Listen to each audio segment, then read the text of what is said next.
Assalamualaikum warahmatullahi wabarakatuh. Halo Bapak Ibu guru hebat. Berikut adalah aksi nyata modul 3.3 yaitu mengenai pengelolaan program yang berdampak positif pada murid.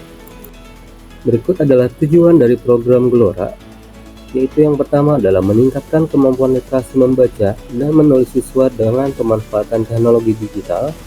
Lalu yang kedua adalah mengembangkan keterampilan siswa dalam berinteraksi dengan teknologi dan juga menghasilkan karya berbasis teknologi.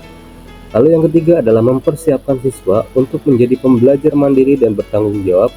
Dan tentunya yang keempat adalah untuk mendukung pengembangan profil pelajar Pancasila. Program Gelora mengintegrasikan teknologi dan juga literasi ke dalam dua aspek pembelajaran, yaitu intrakurikuler, yaitu dalam mata pelajaran, dan juga kokurikuler, yang dapat dilaksanakan dalam proyek penguatan profil pelajar Pancasila. Dengan pendekatan ini, program ini bertujuan untuk memberikan pengalaman belajar yang komprehensif bagi siswa untuk mempersiapkan mereka untuk beradaptasi dengan tantangan era digital. Implementasinya adalah dengan meningkatkan literasi digital dalam pembelajaran intrakurikuler dan kokurikuler. Dalam intrakurikuler dapat dilaksanakan dalam bahasa Indonesia seperti menulis esai atau artikel dengan platform digital, lalu juga di dalam informatika ataupun keteknikan, yaitu merancang aplikasi atau alat berbasis teknologi. Lalu juga IPA ataupun IPS atau sekarang yang disebut dengan IPAS, yaitu dengan menggunakan teknologi untuk riset dan analisis data. Lalu juga dalam kokurikuler bisa dalam pelaksanaan proyek menulis dan publikasi karya digital ataupun riset dan presentasi berbasis digital. Dan berikut adalah dokumen dari pelaksanaan aksi nyata dari modul 3.3 ini. Dan berikut adalah langkah kerangka bagia yang dimana pada tahap pertama adalah buat pertanyaan, dan terdapat dua pertanyaan utama. Yang pertama adalah bagaimana kita dapat meningkatkan keterampilan literasi siswa melalui pemanfaatan teknologi, dan yang kedua adalah apa tantangan yang dihadapi siswa dalam mengintegrasikan teknologi dalam kegiatan literasi. Hasil refleksi alur buat pertanyaannya adalah pada refleksi tahap pertama yaitu mengenai peristiwa, di mana langkah awal yang dilakukan adalah menyusun pertanyaan yang akan menjadi dasar dari seluruh proses aksi nyata.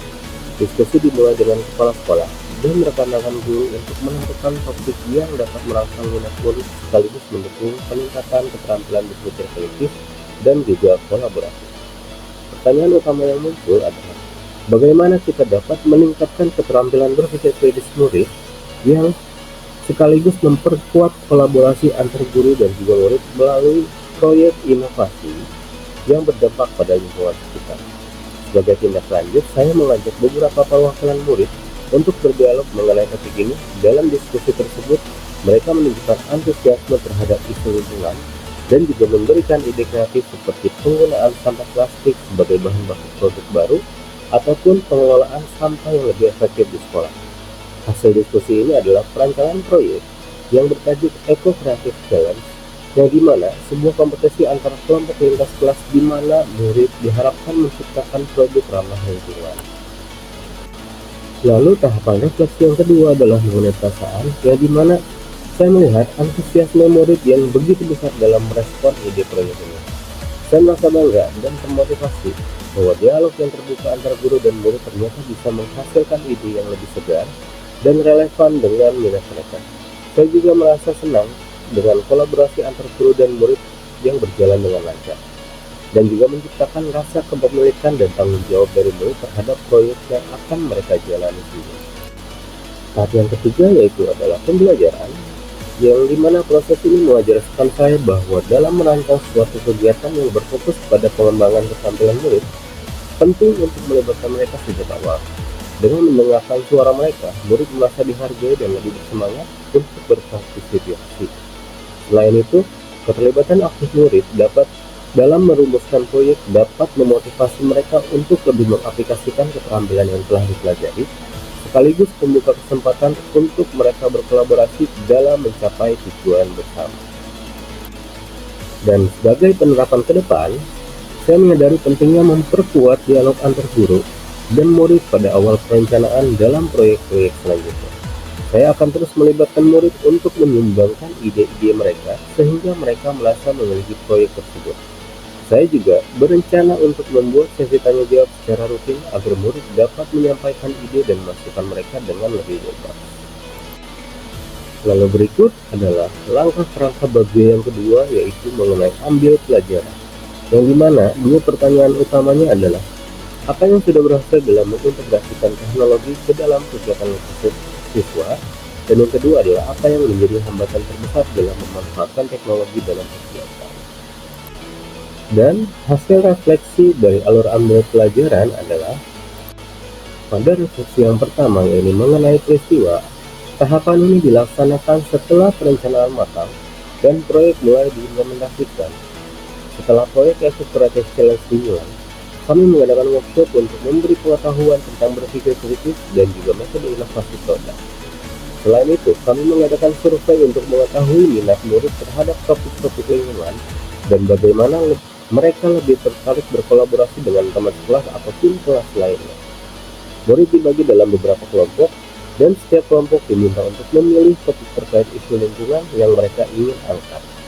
Lalu beberapa kelompok memilih untuk membuat produk dari sampah plastik, sementara kelompok lain berfokus pada pembuatan ekobrik ataupun pembuatan kompos dari sampah organik. Dan setiap kelompok didampingi oleh guru yang berperan sebagai fasilitator, memberikan arahan, tetapi juga memberi kebebasan bagi murid untuk bereksplorasi dan berkreasi. Setelah proses pembuatan produk selesai, murid mempresentasikan hasil karyanya di depan panel yang terdiri dari guru, kepala sekolah, ataupun perwakilan komunitas lainnya. Momen ini juga menjadi puncak dari proyek di mana murid dapat menunjukkan hasil kerja keras mereka dan mendapatkan umpan balik yang membangun dari panel. Lalu perasaannya adalah selama pelaksanaan proyek, saya merasa sangat puas dan terharu melihat adanya dedikasi serta kreativitas murid dalam menyelesaikan proyek mereka.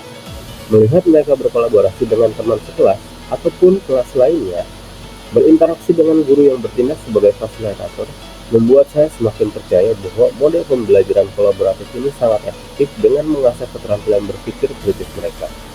Saya juga merasa bangga melihat betapa antusiasnya murid ketika mempresentasikan ide mereka, yang menunjukkan bahwa mereka benar-benar memahami topik yang mereka kerjakan. Namun, ada juga perasaan khawatir terkait dengan keberlanjutan proyek ini. Meskipun proyek ini berjalan sukses dalam satu periode, saya merasa perlu ada upaya lebih lanjut untuk memastikan bahwa dampak positifnya tetap terasa dalam jangka panjang. Lalu dari proyek ini, saya mendapatkan banyak pembelajaran tentang pentingnya menciptakan ruang bagi murid untuk berkolaborasi dan mengeksplorasi ide mereka. Selama proses ini, murid tidak hanya belajar tentang topik yang mereka pilih, tetapi juga mengasah keterampilan berpikir kritis dan kreatif. Saya juga menyadari bahwa guru berperan sebagai fasilitator yang mendorong proses pemecahan masalah, namun tetap memberi kebebasan kepada murid untuk berinovasi. Satu hal yang sangat penting adalah bagaimana kolaborasi antar guru dan murid menjadi kunci utama keberhasilan proyek ini. Sebagai guru, saya belajar untuk tidak hanya menjadi pemberi materi, tetapi juga menjadi mentor yang mendukung murid dalam proses kreatif mereka. Ini mengajarkan saya untuk lebih terbuka terhadap ide-ide murid dan juga tidak takut untuk berbagi tanggung jawab dalam mencapai tujuan bersama. Kedepannya, saya ingin mengembangkan lebih banyak proyek kolaboratif yang melibatkan murid dari berbagai kelas dan juga latar belakang.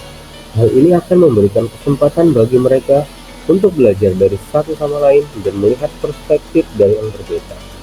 Saya juga berencana untuk melibatkan lebih banyak pihak eksternal seperti komunitas ataupun organisasi yang bergerak di bidang lingkungan ataupun untuk mendukung keberlanjutan proyek.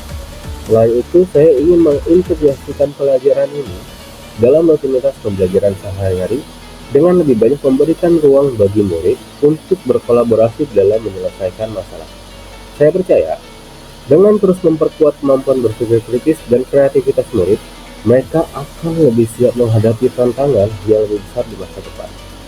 Lalu sebagai penutup, aksi nyata ini menunjukkan betapa pentingnya kolaborasi antara guru dan murid dalam menciptakan sebuah proyek yang tidak hanya bermanfaat bagi murid itu sendiri, tetapi juga berdampak positif pada lingkungan sekitar.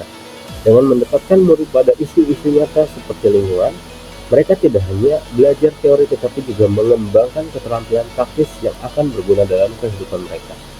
Sebagai seorang guru, saya merasa semakin yakin bahwa pendidikan yang berbasis pada kolaborasi dan inovasi adalah sebuah jalan yang tepat untuk mempersiapkan murid menjadi individu yang kreatif dan juga kritis. Dan itu adalah aksi nyata yang telah saya laksanakan dalam modul 3.3 ini. Terima kasih atas waktunya. Wassalamualaikum warahmatullahi wabarakatuh.